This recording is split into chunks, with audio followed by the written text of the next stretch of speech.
And welcome again to Everything's Attitude. We laugh every time because there's this awkward 10 seconds that we have to sit here and And smile smile. to wait for it to go live. It's that fixed expression Yes, that you can feel it, right? You can feel your face is freezing, yes. but there's not a lot you can do about it. So we end up making funny faces instead, I just know. to break up the monotony. Uh, Today Rosemary and I were discussing earlier. Rosemary, you could talk a little bit more about this. Sort of this instant gratification society that we're in, and in particular when dealing with our own self and what and kind of our own actions and what we do. A lot of people will go for the quick fix, the thing that satisfies them in the immediate or gratifies or whatever, however you want to say it, in the immediate. But in the long run, that is not necessarily true, right, Rosemary? So, to you to explain that more, and also welcome to Everything Is Attitude to you. All right. Well, welcome everyone to Everything is Attitude. Welcome to Al. Hi, Al, my wonderful co-host here. And we decided that, this week it's just going to be Al and I, right, Al? We It don't is. want anybody else to talk here. No, we figured We want, why have anyone else? we want to indulge ourselves Yes, just a little bit. instant gratification for ourselves, right? Exactly, instant gratification. And I've had some instances of it actually just this week with different people. I have instances of it with my students. I see it all the time with my clients, people who call me because things are going wrong or things aren't as they would like them to be, etc. And it's as I was saying to Al, we had a conversation now, right, earlier on, Yes. talking about this, and it's really about what I feel is the quick fix, the instant gratification. And the truth of the matter is that it's so easy nowadays. I mean, I daren't say to my phone, I can't say the name of the phone because if I ask it something, it'll come right up, interfere with what we're doing. But you can, one time years ago, as a writer, I love dictionaries actually, and I particularly love the thesaurus. I like to delve into the thesaurus because you sort of you put a word in and then it gives you all these meanings and all these different ways that you can use a word. And I'm a word person. And so, I would always, as I was writing all of my books, you can imagine, I used to also write longhand. Oh gosh, do you remember those days, Al? I feel so old when we're talking about it because now we just get on the iPad or get on the computer and we type away and we write away. Whereas, years ago we would use the typewriter, or as in my case, I would write longhand. I wrote the majority of my books longhand actually, but I would always have the dictionary and the thesaurus next to me. And yes, did it take a longer time than actually Googling? Yes. Did it, was it a longer process? Absolutely. But was it more satisfying? Without a doubt, for me, it was certainly more satisfying. I mean, now we can Google just anything at all. You can Google my garage door broke a few weeks ago. You can Google how to fix the garage door, and there it is. And there's a video, and all you do is follow what somebody else is saying. And there's no activity of the mind. There's no self intelligence going on because somebody else is telling you exactly what to do and how to do it. And, And and, I think and there's no patience either, right? There's no patience. there's no patience. I And mean, I think, you could I think Google something immediately and have the answer, that's or right. And let it resonate. I mean, you look at how something like Instagram. I mean, it's crazy how many people are on Instagram. And one of the reasons why you're on Instagram is you can go on Instagram and there's a photo, and the photo, they say a picture tells 1,000 words, and the people put photos up and a little bit or piece under. But it's when we're looking, when people are searching, it is that instant gratification that we're after, and we're so used to it. People are so used to having that. I mean, even kids today, I know your kids, Al, they'll get on the computer to help them with their homework, whereas years ago you had to use your brain. Now you just use a machine, and so there's lack of this. I feel there's lack of the working of the brain and so on and so forth. And it's life in so many ways is just the instant fix. We go to the doctor, we get sick, we go to the doctor. I am guilty of this. I have been guilty of this in the past, very much so. You go to the doctor and you give them the symptoms, and because you get, that's why you went, that they're going to tell you exactly what it is. They'll give you a pill or whatever it is, and bingo. And it doesn't happen that way. And then when it doesn't happen that way, and when we don't get that in instant gratification, our attitude plummets to the negative because it's not working. So we get to be, we start to get very negative. And the more we are used to the instant gratification, I think the more depressed and the more our attitude takes a dive to the negative. Because when it doesn't work, when instant gratification doesn't work for us, we get frustrated, we become very negative, we get very down, we get very despondent. And so many of us, certainly myself, we've had issues of low self-esteem in our lives. So when instant gratification isn't there for us and doesn't work for us, all of a sudden we go back to doubting ourselves. We go back to the negatives of things, and it's really hard then to pull ourselves out of that depressive state that instant gratification teaches us. Hey, we shouldn't. We're so used to click our fingers and there it is. What do you And, think, Al? and this is something that's as old as time. I mean, there are always things that people have done, indulge in something fun or go to a movie, or there's always been things that people do to make themselves feel good, and sort of forget about what's good for them in the long term.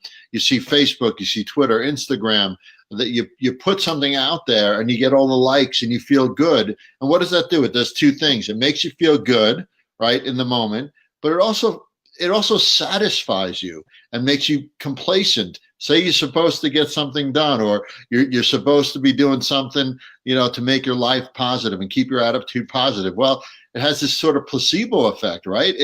Hey, I posted the picture, everybody liked it. I'm good for a while. I don't have to cut the lawn, or I don't have to do this. True. Thing, right?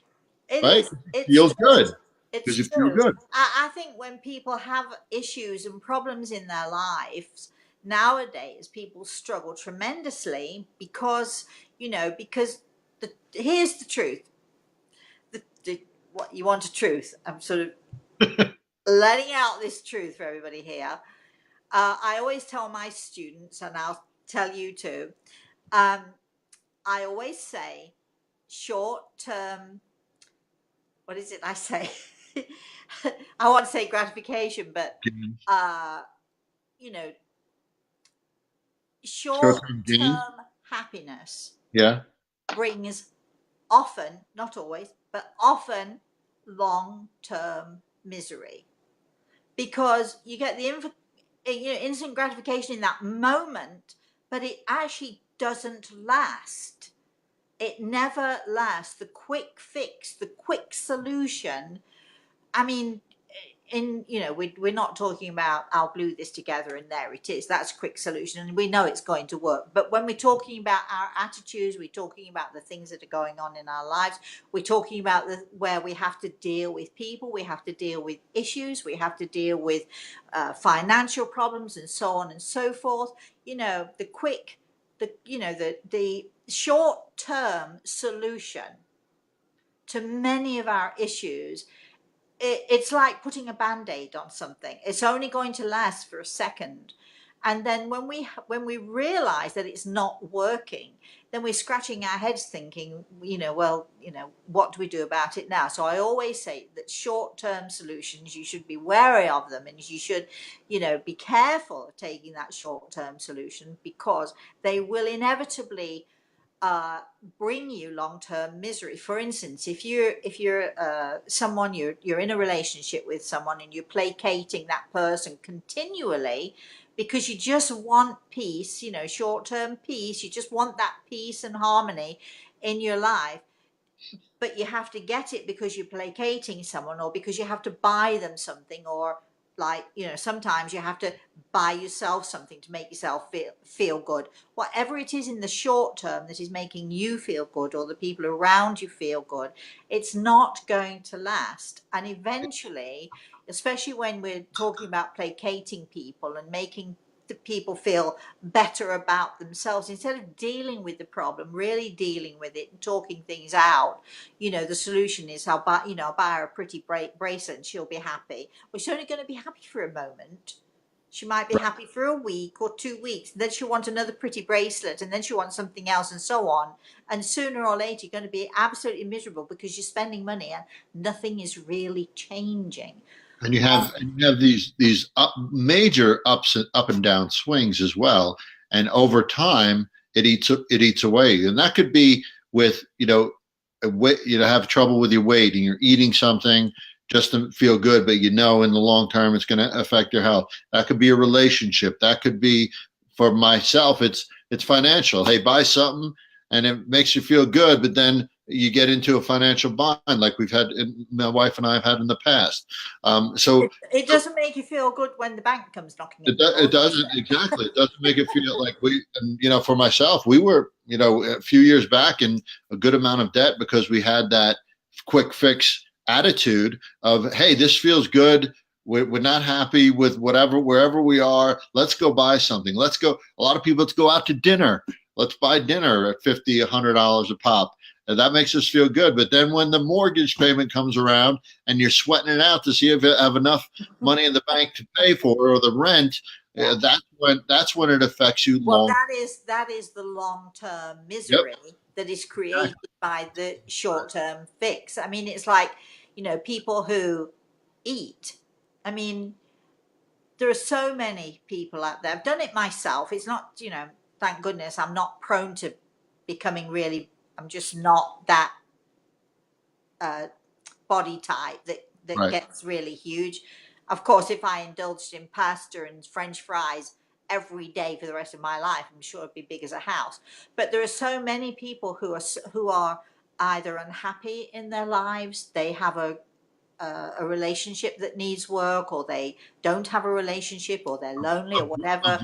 A void to be filled, right, Rosemary? A void of some kind. A void to be filled. And there's so many people who eat because it just makes them feel better in the moment, in the short term, in the moment. What it does in the long term is you get diabetes, you get heart issues, you get all kinds of issues that create that long-term misery because you've opted to take a short-term fix. But it's very, very hard for people when you're in that, when you're doing that. As you know, your issue was financial. I'm trying to think what my issue might have been. I'll think about that in a minute.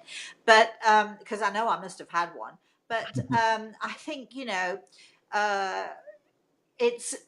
it's very hard once you get into and it becomes a habit. Habitual, exactly. Yeah.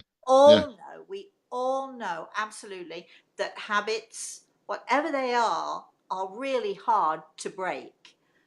Yes. And it's often when we reach a time in our lives when there's a trauma happens to us, or something awful happens. We either, as I did, collapse in the car park once a while ago. That was not anything to do with what I was doing, actually, but still, people collapse. People are rushed to hospital with things. People end up divorced, or people end up screaming at each other, or beating each other, or whatever it is people end up doing.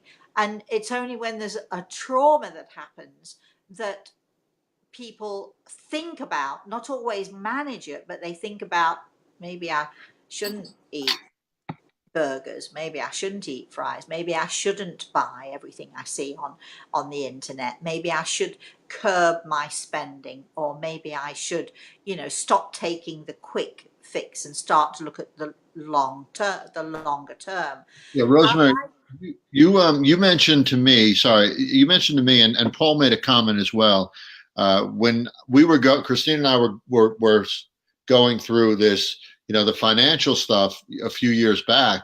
where we were buying way too much stuff. We just didn't need it, and we would buy it just to buy it, just to buy it.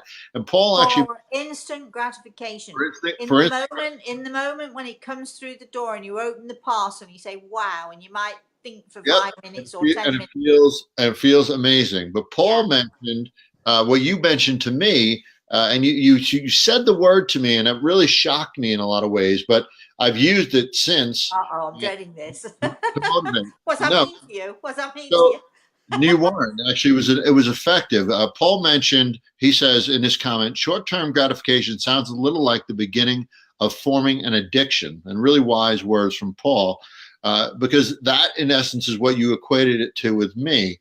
And I think any habitual forming thing Yeah. is the makings of an It's an addiction. addiction. Well, Yes, it is. It becomes an addiction. You were addicted to buying things. right, People are addicted to food. We know this. I right, mean, nobody who's listening to this is surprised that we're talking about these things, these short-term fixes. But also, I think what people don't realize is, yes, we understand the sugar addiction, the buying addiction, the drugs and the alcohol. We understand those addictions. What people don't realize, I think, and this is where we need to sort of change our attitude a little bit, say, is people don't realize, and I'm going to, a very close family member of mine lived in a relationship for almost 20 years with a passive aggressive partner. And this friend was continually pacifying, keeping the peace, not wanting to cause ructions, just trying. And of course, every now and again it would blow up because it's a short-term remedy will not bring you long-term peace. It will not. It will bring you long-term misery. But that becomes an addiction. Just anything for peace and quiet, well, actually it doesn't work. And there are so many people out there who are addicted to keeping the peace. You don't think of it as an addiction, but it actually is. It becomes an addiction because you just can't stand to have the anger and the frustration, and you just want to bury your head in the sand. Burying your head in the sand is an addiction. It becomes an addiction. Our attitude and that negative attitude that we have, and in fact I think there are so many people out there who don't realize, but they're almost wallowing in their misery. Don't raise your hands, everybody, because I'm not criticizing when I say that. I've done this myself. You sort of, you put yourself in such a place you don't know how to get out of it. right. It's sort of like you're stuck there, and because you're stuck, and because it's so much easier to keep that pattern, that addiction going, so much easier than actually standing up, daring to do something about it, like walking out, calling the police if necessary, going to find a friend to Yeah, talk to, yeah. whatever it is the solution is.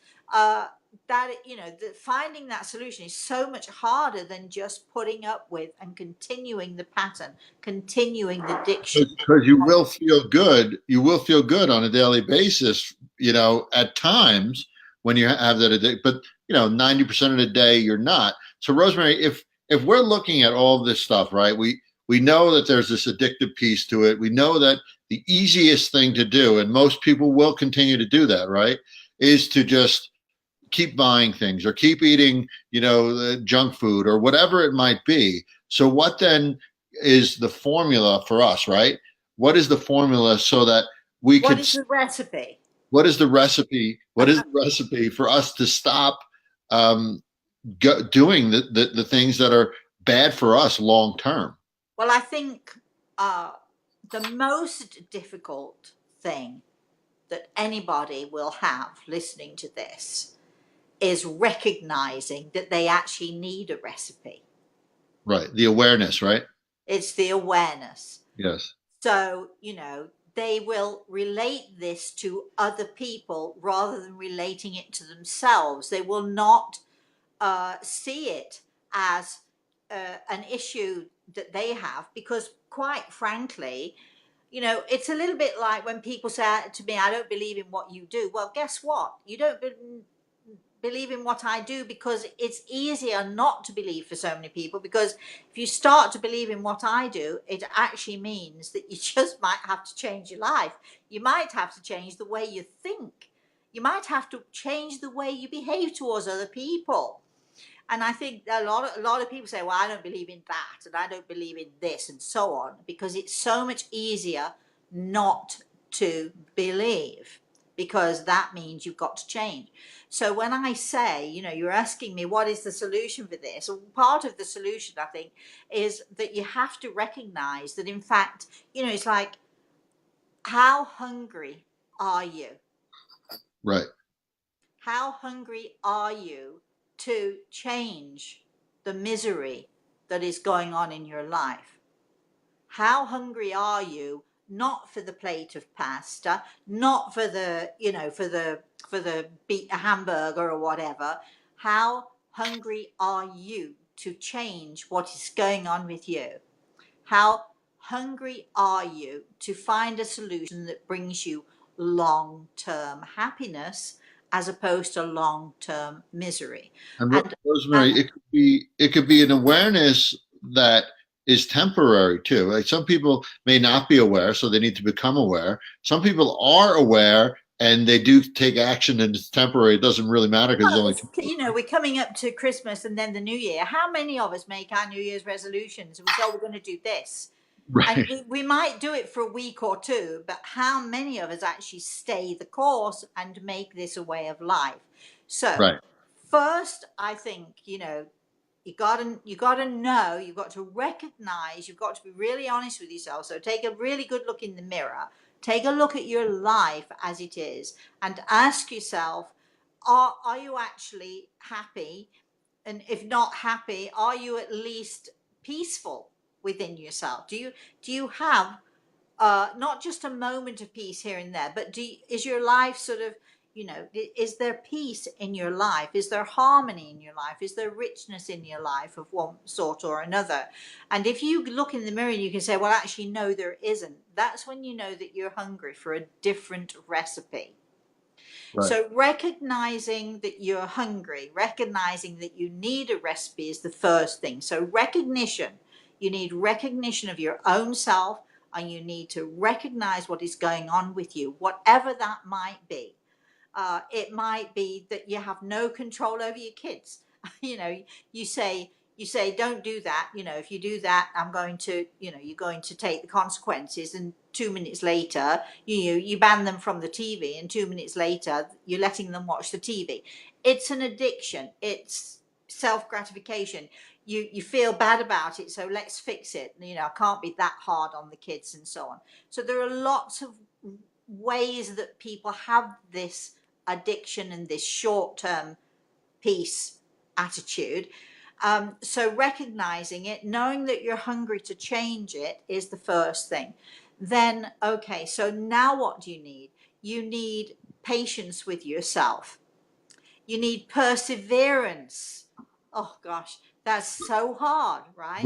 Rosemary, you hear so many in regard to that too. You hear so many people say, I know I have to lose weight. I know I shouldn't eat that. I know I shouldn't spend money. I know, but I can't change my attitude. I can't change my habits. Well, And we know that can't really means don't want to. yes, exactly. We all know that. We know that, because if it becomes a life and death situation, it's like my father smoked forever. He was in the army. He started smoking when, I think, when he was about 8 or 9. Around the back of the bike sheds is what they used to do at school when they were that age. And he smoked until he was 60 something, and then it was life and death, and he stopped smoking, and he was such a bear and he couldn't do it, so he actually compromised. And my father was a very strong man, let me tell you, very, very strong man. When he said he was going to do something, 99.9% of the time he did it. But with smoking, he couldn't stop smoking, so he compromised and he went to filtered cigarettes. He died at 70. He had thrombosis, heart, everything. His body just blew up, basically. But at least he tried. so I'm not saying to people out there, follow this recipe. I'm saying, can you try to break the addiction? So we need recognition, we need awareness. These are the ingredients that we need. We need discipline. One of the hardest You said things, perseverance too, Rosemary. Perseverance perseverance. with Yeah. discipline. Yeah. So yeah, discipline, perseverance. We need, but discipline is, sort of, without the discipline, you're not going to be, you're not going to do it. It's just not going to do it. Um, People come to me all the time. They're looking for the solutions to their lives. They're looking, I broke up with my boyfriend. Am I ever going to find anybody else? People come to me because they've lost their children, and I just want to wrap my arms around them and say it's going to be okay. But you can't. I can't help other people unless they are prepared to put the work in and help themselves and do things for themselves. So this is the recipe here that we have. You've got to have all these things, recognition, and and then what do you do with that then? So what do you do with that? Well, first thing I'm going to suggest, this is the method that I would use if somebody came to me and said, I'm having trouble in a relationship. I keep going for the same partner every time, or I'm having trouble eating, and so on. So whatever it is, because usually if a person has one thing that they are forever taking that shortcut to, you've usually got a few other things going on as well. So the first thing I would suggest is, right, you sit down with a pad and a pen and you make a list. Don't, no more than 4 or 5 things. Don't beat yourself over the head with it, but make a list of what it is that you feel is going on in your life, that you take those shortcuts to, that you make those quick fix decisions about. What is it? So make your list of maybe 4 or 5 things maximum. I should be, more determined to say no. When I say no to the kids, that means no. Follow through is such an important thing here. Follow through with things. If you're struggling with a diet, don't go don't go massively, cold turkey with it. Rosemary. The discipline piece. People think discipline is this fell swooping. I am going to lose weight. I am going to be good, and that's it. It's not a But that's when people go wrong, in my opinion, because right, right, that's it. They'll cut out everything, and then they'll right, start craving the things that they don't, that they can't have. So right, what I'm saying is, don't cut out everything. Give right. yourself a little treat from time to time. For instance, as you were addicted to buying stuff on the internet and it got you into serious financial trouble, make a point of treating yourself once a month to Everyone's one thing. Don't go cold turkey on what it is that you're having trouble with, what you're addicted to. If you're a person who is forever sort of being the doormat, laying down and being the doormat, letting people walk all over you just for peace, you have to say, I'm a doormat, and you know what, I'm not going to be. Don't think you can solve it straight away. You'll keep slipping back. But if at least once a week you can make a stand, and your family, your spouse, your friends, whoever it is, see that you're making a stand. So every time you make a stand for something and it works, it feeds your lack of self-esteem. It gives you more input. It gives you a better idea of what you are actually capable, because every single one of us is strong enough to beat our addiction. And Rosemary, if you think about these addictive behaviors where you're doing the same thing every day because it makes you feel good, and it's a short term, you know, feel good really is long term misery, like you said. But if you apply that same principle to discipline and understand that it's all these sort of little battles every day that you have to fight, and if you are disciplined with each of those little tiny tasks and each of those decisions you make, even if you miss one here or there, long term you're going to be happy, Well, right? long term, you're battling your addiction and you're winning, because every time you do something that you thought you couldn't do, like walk past that plate of pasta, don't eat that piece of chocolate. Every time you show yourself you're strong enough, when you stop yelling at the kids, don't scream at the kids. It's not going to make a difference. But people have this sometimes an habitual thing of, I mean, let's face it, we all get tired. We're all working.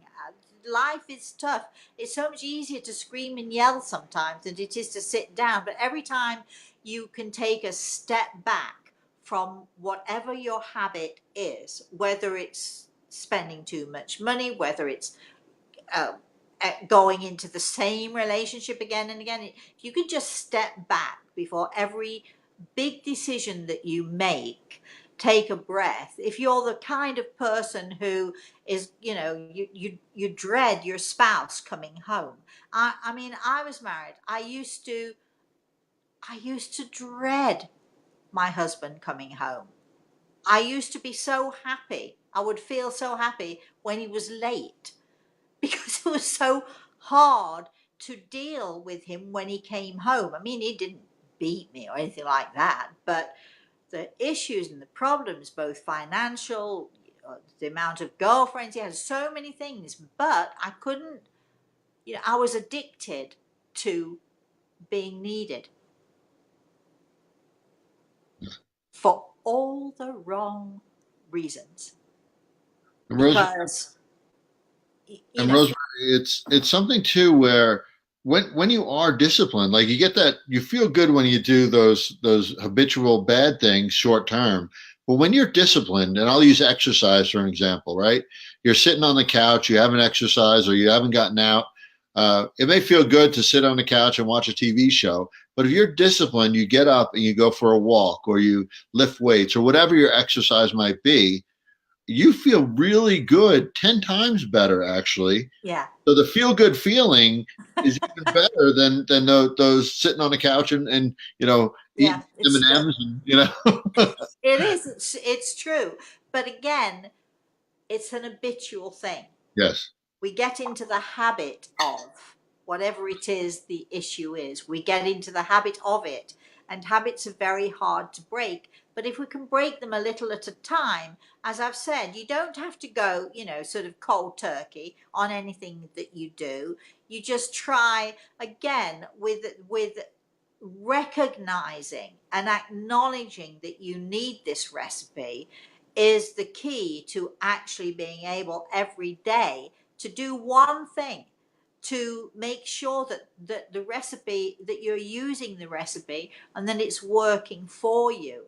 When you're tempted to say yes to something that really inside of you it should be no. We all know what we should or shouldn't do. None of us is sort of so dumb that we just uh, do things just because. So every time we, eat what we shouldn't, every time we shout at the kids when we shouldn't, every time we buy something when we shouldn't, every time we pacify somebody just to keep the peace. If you can say to yourself, in those moments, like a mantra, short-term peace brings long-term misery.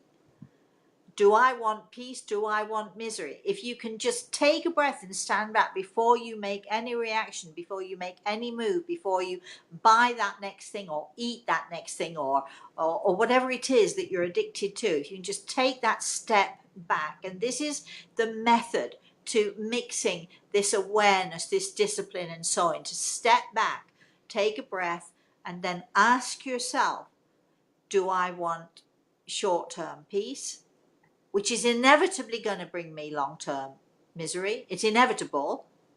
Or do I want to take the long term and work at it to make sure and to ensure that I'm going to be at least contented in the future? Maybe I'm not going to create perfect happiness, but I'm going to be a heck of a lot better off by not taking the quick fix, by not taking the easy route. And I think that's so important for people to understand. Again, we're living in this society where everything is about the quick fix.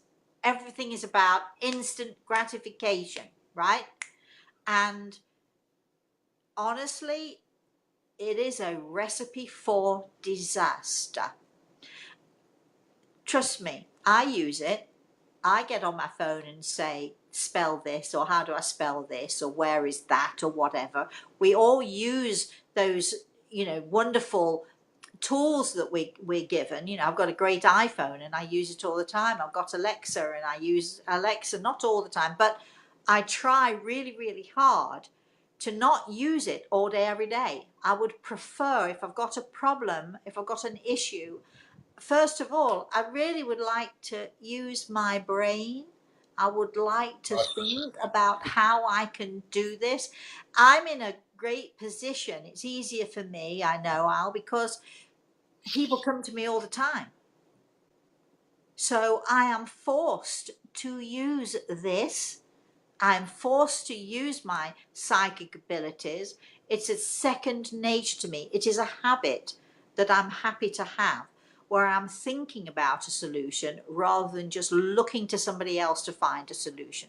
I know that whatever the solutions are, I'm going to find them within myself, or I'm going to reach out to the universe. I'm going to hopefully, let them steer and guide me into, whatever solution is necessary.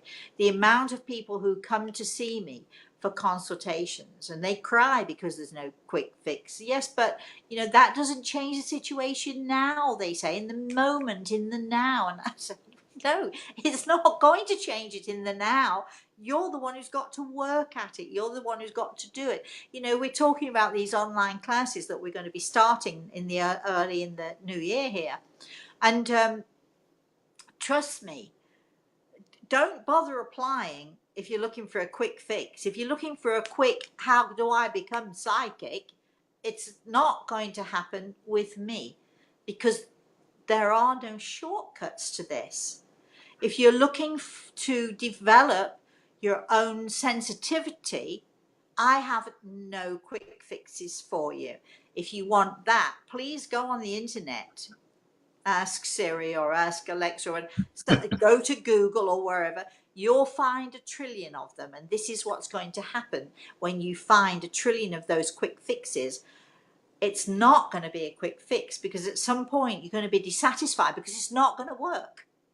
You'll be dissatisfied. So then you'll go to the next quick fix, and then you go to the next one and the next one. Yeah, growth in general, right? Is you always say it's easy when it's easy, and yeah, that's my saying. It's easy when it's easy. and changing these habits and following this recipe that you've talked about will inevitably invoke growth, right? And growth is not an easy thing, because growth is not just that one, you do it for a week. That's not growth. It's when you start forming the positive habits, right? That's when the true growth happens, because you're really learning to control your behaviors. You're learning to control the addiction, because the addiction's still going to be there. I know it's there for me still with buying stuff I don't need. So I always have to, like you said, mantra, remind myself, take a step back and say, listen, is this going to be good for me long term? And it may come down to you asking yourself that every day, every time you're confronted with whatever you're struggling with. Is this going to be good for me long term? And if it's not, and you decide 10 times to not do that bad thing, but you decide one time to do that bad thing, well, that's what you have to look at on a daily basis. You have more wins than losses, so to speak, throughout the day, right? Now, I'm going to give you an analogy here. This I give to my students, okay? We're talking about the quick fix. If you're a gardener and I gave you a daffodil bulb, now I always use the analogy of the daffodil bulb to describe the soul. We come to this earth, we put roots into the ground, just like we put the bulb into the ground. Roots grow and they feed off of the earth. This is what we do. This is what our soul is doing. It's feeding from this earth of ours. It's gaining food and nourishment and so on, okay? So we put the bulb into the ground or into a nice pot or whatever it is, and we feed it and we nurture it. It doesn't immediately sprout, does it? We don't immediately get the flower. It takes time. Yep. It takes nurturing. It takes food. It takes gentleness. It takes, I talk to my plants, so it takes a lot of loving and caring. If we neglect it, it will die. It will shrivel up and it will die. This is, what our habit is. It's that, stop looking for the flower to bloom immediately, because it's not going to. It's not going to flower immediately. As a cook, I've got my Christmas cake on the go. I feed it every week. When I first pull it out of the oven, all I want to do is cut into a slice of it and just chomp on it, because it smells so good. However, I know it's going to take weeks of feeding and nurturing and caring for, and then I'm going to get the very best. I'm going to get the very best that it can be. When people come to me for their classes, there ain't no quick fix here, not with me. Go somewhere else if you want the quick fix. I will guide you. I will gently guide you towards nourishing and feeding you and learning and growing. And at the end of it, you'll be satisfied. But so many people will say, well, I've done this and I don't want to do that. And this is, this course isn't quick enough for me. It's not fast. I'm not learning enough quickly enough. Right. I tried it. It didn't work. Well, how long did you try it for? Yeah, exactly. It's like the person who says, I can't get a job and I've applied and I've applied. And when you get down to it and you say to them, yeah, but how many times? Well, I've applied for 3 or 4 jobs. Oh, you've applied for 3 or 4 jobs a day? And they look at you like you're a crazy person. Right? But yeah. if you don't, that's where perseverance comes in. And if you're really looking for a job and you really want to change your life, you will apply at least twice a day for a job or something. If you can't expect someone to come knocking on your door and give you these things. And it would be wrong if they did, because that would be the quick fix. Find these things out for yourself. Learn these things for yourself. Trust in yourself. Take that recipe, perseverance. First of all, acknowledgement. You've got to acknowledge that you're hungry for this recipe, that there is a reason why you should, why you should do this. And you look at yourself, you look in the mirror and you sit down and write down, what are those 3 or 4 things that I really could, use some changes with? What am I actually addicted to? I mean, I was addicted to pacifying my husband. I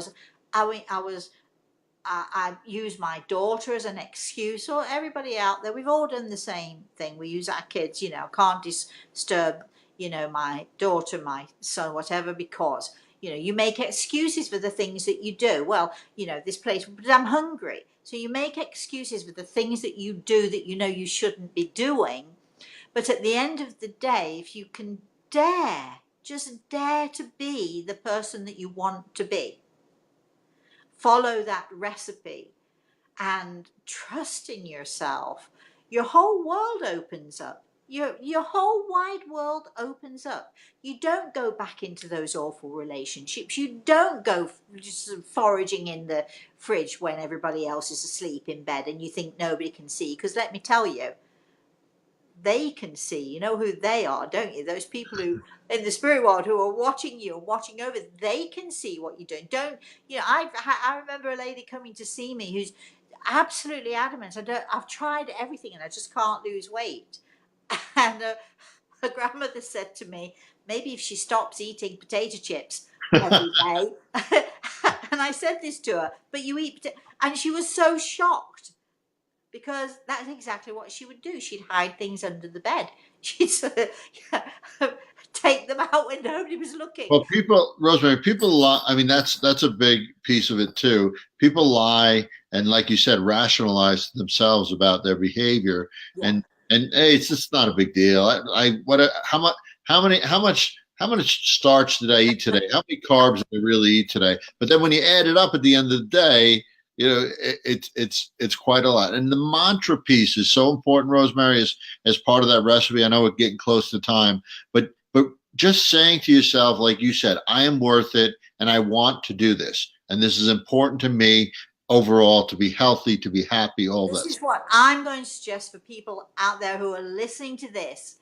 The mantra should be for all of us, no matter what our issue. And I don't want to focus just on food and diets because, you know, there are lots of things that we're all addicted to. I've been addicted to them. You've been addicted to them. And I'm going to say to people, if you want a mantra, this is what it should be. Short-term peace, for the sake of it, brings long-term misery. I will not go there. I will not go there. And repeated 10 times over, 3 times a day. And every time you feel yourself tempted to do the thing, you look at your notes, you keep them handy. I need to change this, or if only I could change this about myself. Well, you can. So if you look at that on a daily basis, what it is you said you need to change, and you repeat that mantra, that will give you the courage, it will give you the strength, it will give you the fortitude, it will give you the encouragement. And every time it works, and every time you can take that step back and take a breath and think, what am I doing? Do I want the short-term peace and the long-term misery? No. It will help you tremendously to break the habits that maybe are habits of a lifetime. Yes. You know? No, okay. So we have any comments out there? Anybody? We had a comment from Paul, which I mentioned. Tiffany would love some assistance with what's happening for her. Hopefully, this helped you, Tiffany. She could always email you too, right? Rosemary at Rosemary. Yes, but actually, you know, if she'd like to come on the show, just remember, you don't necessarily have to go on camera. You can if you want, but if you don't want to go on camera, we can Bring have in your voice. We can disguise you. You don't have to give your real name if you'd rather people not see it. But you know, if you have an issue or a problem, and I'm going to say, you know, who is it you said who wants this help? Tiffany. Tiffany, I'm going to encourage you to just do this because I think it's so helpful when we're doing the one-on-one.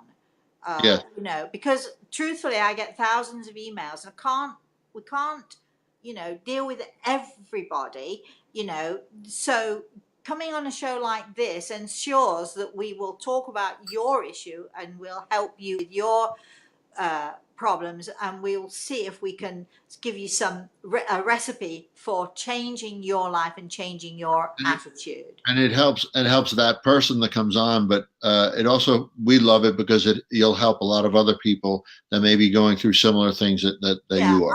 And I think that, you know, no matter what your issue time as you or someone's going to be going through it, when we're talking about, you know, loss, and we're talking about death and dying, trust me, everyone on this planet will suffer a loss.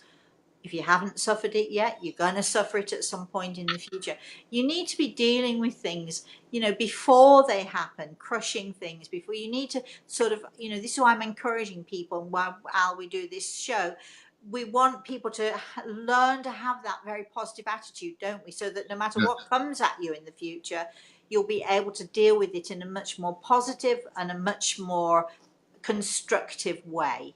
And Rosemary, I put up the info at everythingisattitude.com. Great. If people do want to email us, they could do Rosemary at rosemaryaltea.com, Al at alpisano.com. But this is the one dedicated to what we're doing here. So if you'd like to, Tiffany, email us and we could schedule you to come on a show. We'd love to have you. Yeah. What is it? It's info at everything. That's it. I've forgotten. Info at everythingisattitude.com. We love to have people on here. Jeff, I have to tell you that Jeff came on last week. I mean, people were so inspired by him, and all the other guests that we've had on as well. People are so inspired by that. So when you come on to a show like this, it's not just about you. It's for so many other people who are going to relate to you and to relate to your issues, to relate to your problems. And people will make comments that hopefully are going to also help you or encourage you to know that no matter what you're going through, wherever you are, no matter what, you are not alone. And Tiffany says, sounds lovely. before we break away. So hopefully, Tiffany, you email us and Yeah, you can take, come on the show. yeah, come on the show. And Exactly. we'll talk to you one on one. Imagine that. I mean, And Rose, there's so many people out there who would die to talk to me one on one. yeah, Well, this Rosemary, is your chance. Come I, on. I liken it to when you have your events and you have the beginning of the event, only one or two people raise their hands.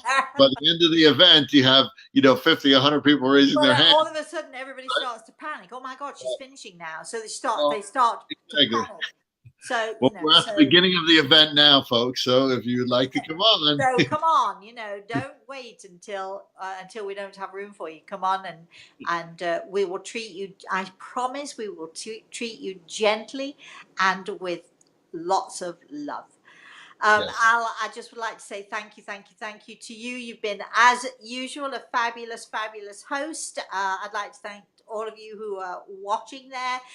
When you watch this show, don't forget we've got other shows as well that that you can watch. So go to all of those shows, be inspired by all of those people, and hopefully, Al, we two of us. We've been the guests today. We hopefully have said enough to inspire people and to give people the courage to change their attitudes, to recognize their addictions, and to change their attitudes to no longer short-term peace for the sake of it, but long-term happiness as opposed to long-term misery. So thank you all for watching. We love your comments. We'd love to have your just keep them coming if you want to know more about us. As Al says, info@everythingisattitude.com or Rosemary at rosemaryltaylor.com or al@alpasano.com. Is that right? correct. I Yes, think we've done that. We shall be live on YouTube next Thursday, and answering questions. We had a bit of a glitch, sort of like a technical glitch yesterday, but we got over it. And thank you so much to everybody who persevered and came on, even if it was at the last minute.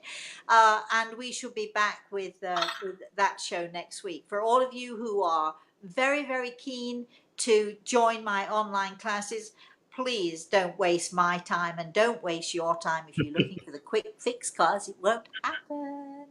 And in the meantime, I'm sort of doing myself a disservice here, but I prefer that. In the meantime, until we see you again next week on Everything is Attitude, please say goodbye, Al. goodbye. Have a very, very, very, very blessed day.